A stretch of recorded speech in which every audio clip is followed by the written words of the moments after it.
college. Ano po yan? Hindi ko po alam kung mag-aaral po po ako. Hindi na kasi, hindi ko kasi kaya ng magulang. Kami ka na mama. Kamusta ba yung buhay ni tita? Medyo, ano po, medyo okay, medyo hindi.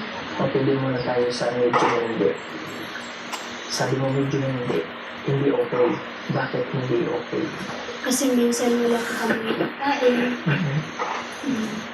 So, sinasarap na bang malakasan? Jollibee Burger Steak at Burger Steak Supreme na!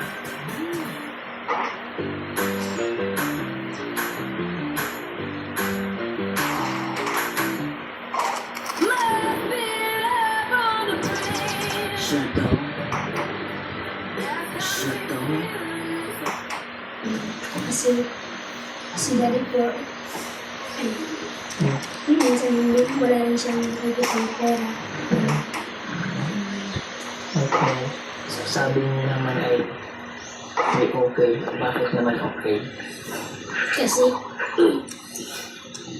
Kasi kapag may mga ano rin, kapag may pera si dad na umano niya, kapag may pera na makita si dad at palagi niyang binibilhan ang mga ang mga tiko at ako rin naman binibilhan niya ako ng mga pagkain, basta makakain binibili sa amin.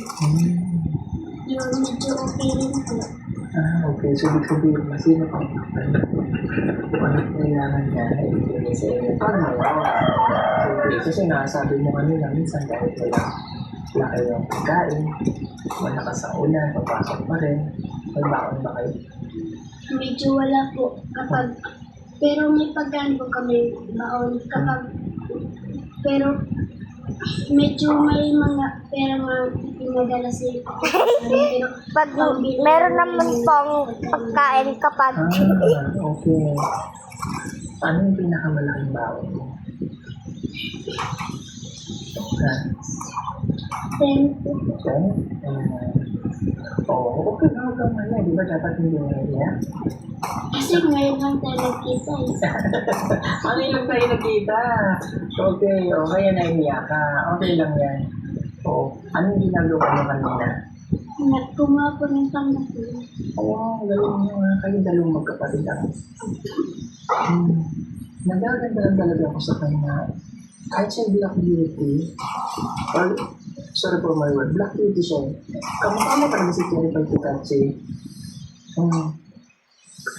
Ang ganda. Ikaw na wala kung sino po yung kamukha niya.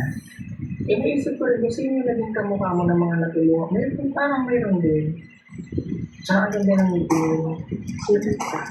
Ayun, celebrate ka. Taga-Davilan. Hindi ba ikaw lang? Yung sister ko. Okay. Okay, tinan yung mga kabayan location namin. Sobrang ganda. Tinan yung bundok sa likod nila, Tatlo puno ng papaya. Tingin ako yun mamaya. Ano ka na pala? Okay. So, mga pangarap nyo ay maging pulis at ito naman ay maging good teacher. No? Sa sitwasyon ng pamilya nyo ngayon, ano nakikita mo in the next 10 years? Tingnan nga natin. Diba ganito yung buhay nyo ngayon? Sa mga susunod na taon, 5 taon, paglipas ng 10 taon, saan naman nakikita yung sarili mo? Ilang taon ka na yun? 15. So, pagdating ng 10 taon, ito ay 5 na. Right? Ikaw naman, ilang taon ka na? 12 plus 10 is 20. 22. Nasa legal age na kayo. Ano nakikita niyo ng buhay mo? Ikaw muna, 25 ka na nun. Sa tingin mo, ano ka na nun?